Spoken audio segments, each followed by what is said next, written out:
Hey guys, welcome to my YouTube channel once again. आज हम पढ़ेंगे बिजनेस एनवायरनमेंट के बारे में। So let's get started. सबसे पहले तो ये हमारे पास नया चैप्टर स्टार्ट हो रहा है हमारी न्यू सीरीज का, न्यू चैप्टर यानी कि न्यू प्लेलिस्ट का। ठीक है जी, ये इंट्रोडक्शन के बारे में है बिजनेस एनवायरनमेंट, और यहाँ से तो क्वेश्चन उठकर आना ही आना है। कुछ भी आ सकता है, कैरेक्टरिस्टिक्स, इंपॉर्टेंस, कुछ भी आ सकता है। पर इससे अगर मैं आपको एक कंपोनेंट्स बताऊंगी, वो तो उसकी चांसेस और जो प्रोबेबिलिटी है वो 90% वो चीज आती ही है। इनफैक्ट मेरे भी खुद के एग्जाम्स में वो आई थी। ठीक है जी, चलो मीनिंग से स्टार्ट करते हैं। It is a sum total of all external and internal factors that influences the business. Basically business environment क्या होता है? देखो, अगर आप ये सोचते हो कि बिजनेस को हम जैसे मर्जी चलाए वो चल जाएगा, ठीक है जी, और अगर हम ये सोचे कि यार बिजनेस ही तो है, ठीक है, आज धंधा खोला, चार पैसे कमाए और ठीक है, कोई फर्क नहीं पड़ता। लेकिन आप ये चीज क्यों भूल गए कि बहुत सारी और चीजें जो आपके बिजनेस पे इंपैक्ट डालती है और जिनको आप कंट्रोल कर भी सकते हो और नहीं भी कर सकते। ठीक है जी, चलो मैं आपको थोड़ा सा समझाती हूँ। अब मान लो अगर आज मैंने एक बिजनेस खोला और मैंने बोला हाँ क्या ही है, ये कौन मेरे आगे टिक पाएगा। लेकिन अब क्या हुआ, मैं एक्सपोर्टर थी। अब जिस कंट्री में मैं रह रही हूँ वहां पे वॉर हो गई दूसरी कंट्री के साथ, और देखो मेरी किस्मत कैसी थी कि जिस कंट्री के साथ वॉर हुई वहीं पे तो मैं अपना ज्यादा से ज्यादा सामान बेच रही थी, एक्सपोर्ट कर रही थी। अब वो लोग तो मुझसे मंगवाने से रहे, हो गया मेरा धंधा चौपट, हो गया सब कुछ खराब, निकल गई मेरी हेकड़ी 2 मिनट में कि मेरा तो क्या ही है, मैं तो एक्सपोर्ट करूंगी, मैं तो राजा हूं, कुछ भी नहीं है।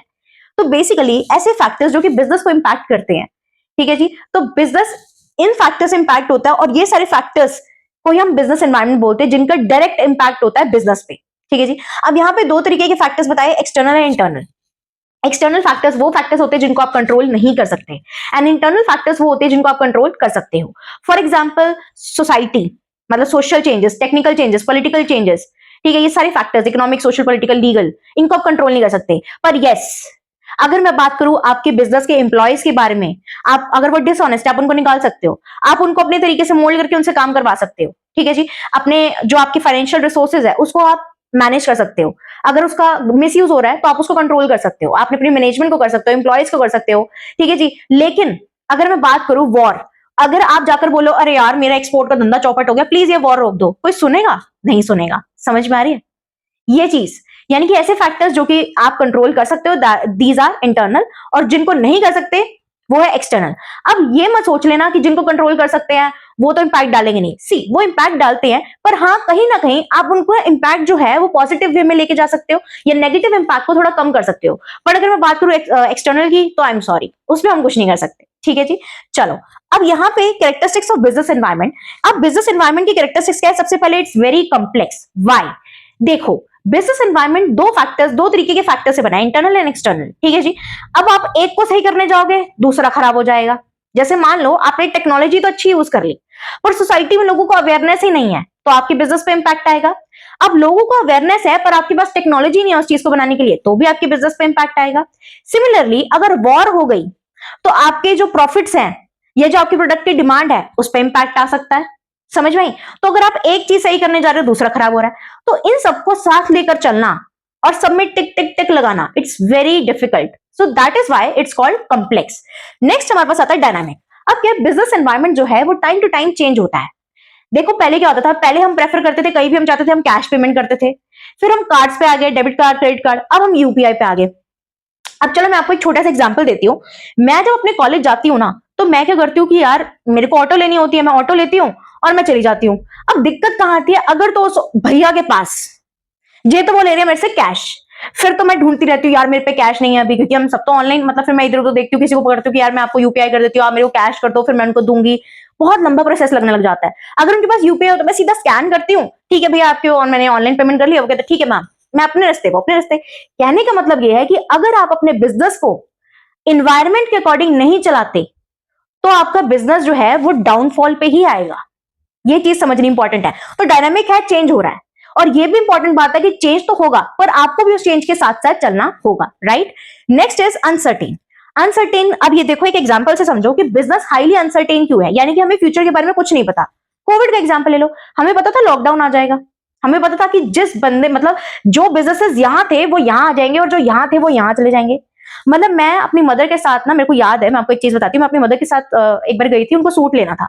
तो वहां पे मैंने क्या देखा कि उन लोगों ने सेम पैटर्न, सेम कलर में मास्क बना रखे सूट के साथ।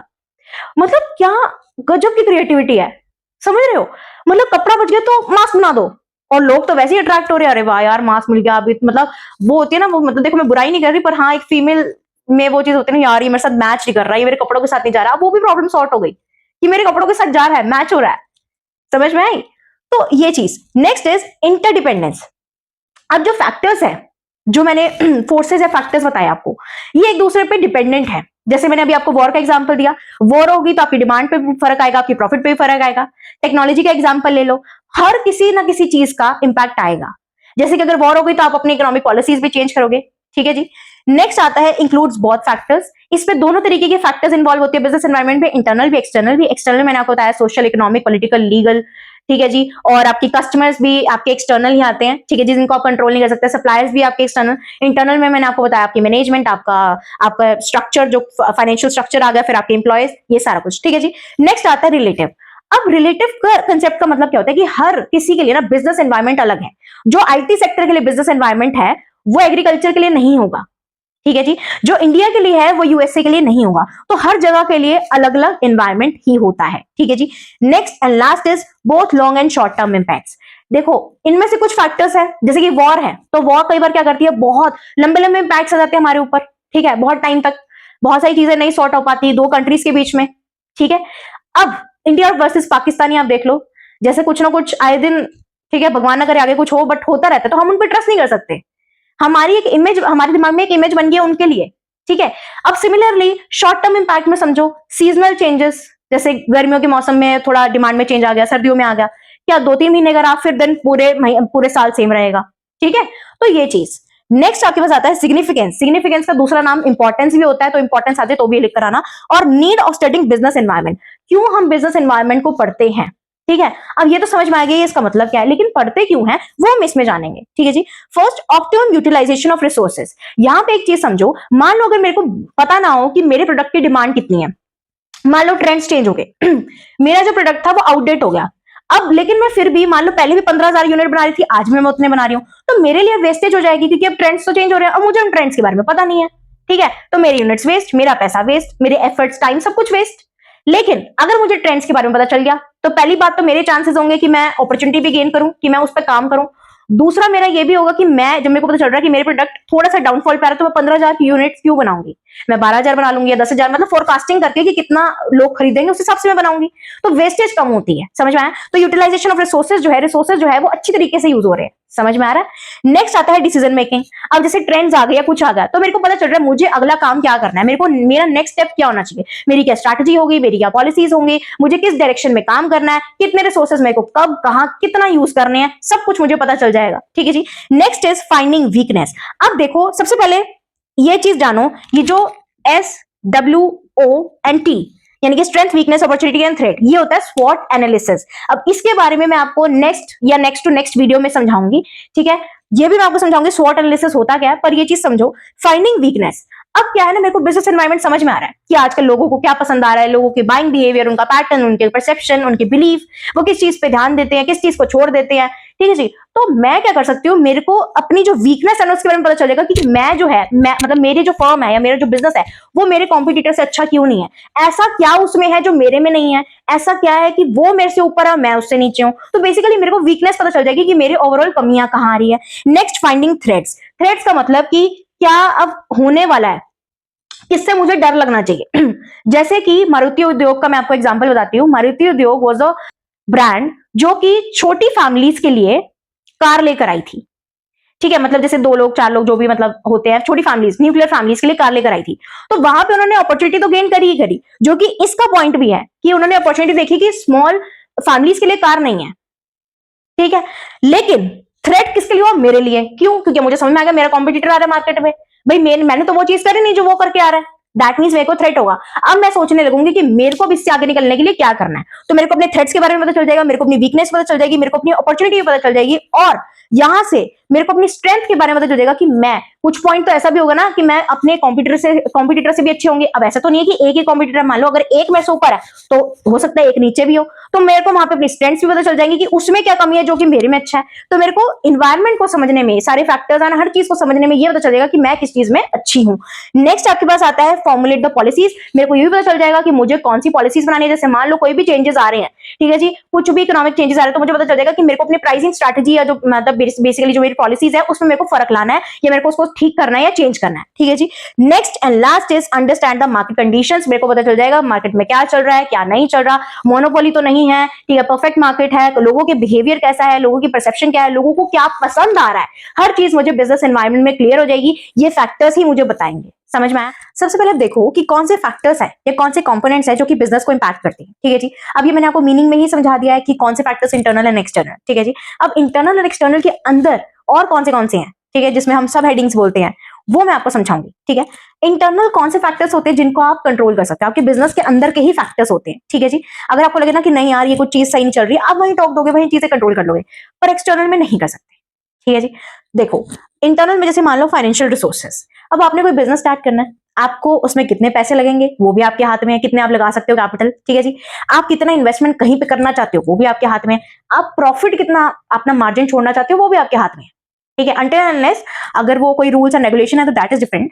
पर जैसे मोनोपोली में बात करें, जैसे बोलते हैं ना मैं ही सिकंदर वाली बात, तो अगर आपको पता है भाई ना इधर कोई ना मेरे इधर कोई, मैं कस्टमर से 50 भी मांगूंगा तो भी वो बेचारा थकार के दे देगा, क्यों? क्योंकि उसके पास कोई ऑप्शन नहीं है। 100 मांगूंगा तो भी दे देगा अगर उसको बहुत इमरजेंसी है। दैट मीन्स आप अपने प्राइसेस भी खुद रख सकते हो, प्रॉफिट भी देख सकते हो, हर चीज। तो फाइनेंशियल रिसोर्सेज में बेसिकली वो सब चीजें आएंगी जहां पे आपको अरेंजमेंट करना है फाइनेंस का, कहीं पे प्रॉफिट का देखना है, कहीं पे कोस्ट देखनी है, कहीं पे आपको इन्वेस्टमेंट करनी है, हर एक चीज ये आप कंट्रोल कर सकते हो, ठीक है जी। नेक्स्ट आता है physical and human resources. Physical resources आपकी मशीनरी, आपके प्लांट, आप इसको कंट्रोल कर सकते हो। आपको कितनी ज्यादा महंगी मशीनरी लेनी है, कितनी कम लेनी है, कितनी कौन मतलब कितने नंबर्स ऑफ मशीनरी चाहिए, 1 चाहिए, 2 चाहिए, 5 चाहिए, सब आपके ऊपर, ठीक है। सब कुछ लोकेशन ये वो सब कुछ आपके ऊपर, सब आपके हाथ में। सिमिलरली ह्यूमन रिसोर्सेस, आपके एम्प्लॉयज, आपके मैनेजर्स, सब, कौन सा बंदा रखा जाएगा, किस बंदे को आप कब निकाल सकते हो, सब आपके कंट्रोल में। अभी मान लो अगर आपको पा गया कि आपको कोई वर्कर चोरी कर रहा है, पहले तो आप उसको 4 बातें सुना दोगे, फिर आप कहोगे निकल जा, चला जा यहां से, हमने नहीं रखना तुझे, तो वो आपके कंट्रोल में है। समझ रहे हो? अगर मान लो कोई नाराज होकर स्ट्राइक कर रहा है कोई वर्कर, आप उसको चलो कहोगे चल कोई नहीं इस बार का तेरा बोनस दे देते हैं, तो स्ट्राइक छोड़, मेरे बिजनेस में इंपैक्ट पड़ रहा है, उसने स्ट्राइक छोड़ी, आपका बिजनेस नॉर्मल हो गया। समझ में आया? Next is objectives of business. अब ऑब्जेक्टिव्स पे बिजनेस पे इंपैक्ट डालते हैं। सोचो अगर आपको पता ही नहीं है कि आपका जो बिजनेस है वो आप किस लिए कर रहे हो, उसका मेन गोल क्या, आप अचीव क्या करना चाहते हो, वहां पे आपको फर्क ही नहीं पड़ता। नेक्स्ट आता है आपके पास मैनेजरल पॉलिसीज। अब मैनेजरल पॉलिसीज है जो हम strategies, HR policy, then marketing policy, then ये स्ट्रैटेजीज जो भी हम प्राइसिंग, ये वो सब सारी स्ट्रैटेजीज पॉलिसीज सब आपके हाथ में। आपको अपना बिजनेस कैसे चलाना है, कैसे नहीं चलाना, सब आपके हाथ में। हाँ, वहां पे कुछ रूल्स एंड रेगुलेशन होते हैं जहां पे लॉज आ रहे हैं। लॉ की जब हम बात करते हैं वो एक्सटर्नल एनवायरमेंट है। अगर आपको कोई बोले कि आप XYZ टाइप का बिजनेस नहीं कर सकते इंडिया में, तो आप नहीं कर सकते, कोई बस नहीं है। हाँ, वो अलग बात है अगर आप अनएथिकल प्रैक्टिसेस कर रहे हो और बाद में पकड़े जाओ, दैट इज डिफरेंट। पर कहने का मतलब यहां ये समझो कि ये जो बिजनेस की पॉलिसीज है, आपकी मैनेजरल पॉलिसीज है, ये सब आपके हाथ में है। समझ में आया? नेक्स्ट आता है वर्क एनवायरनमेंट। अब आपका वर्क एनवायरनमेंट कैसा है, जो आपके एम्प्लॉयज काम कर रहे हैं उनको टाइम पे, या उनको मतलब सैलरीज मिल रही हैं, वेजेस मिल रही हैं, देन उसके बाद वो किस तरीके का एनवायरनमेंट, मतलब उनको सब अच्छा मिल रहा है, आसपास एनवायरनमेंट सब क्लीनिनेस, ये वो हर चीज मैटर करती है आपके बिजनेस पे। सोचो आपका बिजनेस है बहुत अच्छा, बाहर से गुडविल है, चमचमाता बिल्कुल सब। अब बाद में किसी कस्टमर को किसी एम्प्लॉय ने बता दिया कि भाई इन्होंने तो हमारा जीना हराम कर रखा है, इन्होंने ना हमारे को कोई बेसिक एमिनिटीज दे रखी हैं, ना हमारे पास कोई क्लीनिनेस है, ना ड्रिंकिंग वाटर, ना कुछ, रेपुटेशन खत्म। तो सेफ एनवायरनमेंट दे सकते हो वो आपके हाथ में है। समझ में आ रही है? ये सब चीजें आपके हाथ में है। Next is brand and corporate image, यानी कि आपकी रेपुटेशन कैसी है। अब आपकी रेपुटेशन भी आपकी बिजनेस पे इंपैक्ट डालती है। रेपुटेशन अच्छी नहीं है तो कस्टमर क्यों आएगा? रेपुटेशन अच्छी बनाकर रखोगे, अपने एम्प्लॉयज के साथ लॉयल रहोगे, उनको टाइम पे वेजेस दोगे, कस्टमर को अच्छी सर्विसेज दोगे, सेटिस्फैक्शन प्रोवाइड करोगे, अपने आप कस्टमर आएगा। ये तुम्हारे हाथ में है, ठीक है जी। नेक्स्ट आता है लेबर मैनेजमेंट रिलेशनशिप। लेबर और मैनेजमेंट के आपस में क्या रिलेशनशिप है? स्ट्राइक्स पे तो नहीं जाते, वेजेस वगैरह सही टाइम पे मिल रही है तो वेल एंड गुड, आप कंट्रोल कर सकते हो। नहीं मिल रही, कोई प्रॉब्लम आ रही है, आप वो भी सॉल्व कर सकते हो। समझ में आई? ये सारे फैक्टर्स है जो कि आप कंट्रोल भी कर सकते हो, आपके हाथ में है। जब आप चाहो उनको इधर उधर सब कुछ मर्ज करके, हिला हिलू कर सब कुछ करके ना, आप अपने बिजनेस को सक्सेसफुल बना सकते हो, पर वो आपकी माइंड गेम होगी, राइट? नेक्स्ट आता है एक्सटर्नल फैक्टर्स, ऐसे फैक्टर्स जो कि आपके हाथ में है ही नहीं, कुछ भी कर लो, कहीं भी हाथ पैर मार लो, कुछ भी नहीं हो सकता। बता देती हूँ कैसे। माइक्रो फैक्टर्स, ठीक है, वो होते हैं जो कि पर्टिकुलर आपके बिजनेस को इंपैक्ट करते हैं। मैक्रो वो होते हैं जो कि ऑल ओवर इंपैक्ट करते हैं। अब आई होप आपको डिफरेंस पता होगा बिजनेस और इंडस्ट्री के बीच में। नहीं पता तो मैं किस लिए हूं यार, मैं बताती हूँ। देखो, बिजनेस का होता है सिंगल एंटिटी, आपका अपना मान लो बिजनेस है। इंडस्ट्री का होता है जब सारे बिजनेस है, जैसे ABCD 10 मतलब मान लो 15 लोगों के बिजनेस चालू कर रखे हैं, ठीक है, तो उन सबके बिजनेसेस को मिलाकर उसको हम बोलते हैं industry, basically hub of business. समझ में आया? तो मैक्रो फैक्टर्स वो होते हैं जो कि पूरी इंडस्ट्री पे इंपैक्ट डालते हैं, पर्टिकुलर बिजनेस पे नहीं। और माइक्रो वो जो कि पर्टिकुलर बिजनेस पे इंपैक्ट डालते हैं। समझो सप्लायर्स आपके, अब मान लो आपके सप्लायर्स हैं, ठीक है, उन्होंने आपको टाइम पे सप्लाईज नहीं दी, आप कस्टमर को आगे दे नहीं पा रहे सामान, ठीक है जी, तो यहां पे क्या होता है, खत्म। समझ में आ रहा है? यहां पे वो आपके बिजनेस पे इंपैक्ट डाल रहे हैं, आपके सप्लाईज नहीं आ रहे, आप कस्टमर को दे पा रहे, दिक्कत आ गई, आपका बिजनेस नीचे। सिमिलरली कस्टमर, आप कस्टमर को सेटिस्फाई नहीं कर पा रहे हो, ठीक है, कस्टमर कंपटीशन के चक्कर में कहीं और जा रहा है, मतलब उसको कहीं और अच्छे प्राइसेस मिल रहे हैं कुछ भी, या कस्टमर की टेस्ट प्रेफरेंसेस चेंज हो रहे हैं, चलो वहां तक तो चलो आप सेटिस्फाई भी कर लोगे, ठीक है, वो सब तो मान लो इसमें भी एक पॉइंट के लिए डाल दो।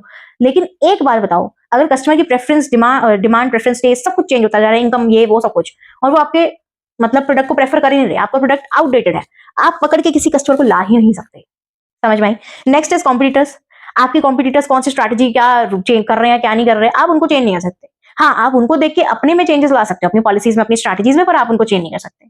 सिमिलरली पब्लिक, यानी कि जो इमेज है पब्लिक के नजर में, आपकी जो पब्लिसिटी है आपकी प्रोडक्ट की या आपके प्रॉपर बिजनेस की, वो आप नहीं हिला सकते। समझो, there is a difference between आपकी खुद की बनाई हुई रेपुटेशन, ठीक है, और एक होता है पब्लिसिटी।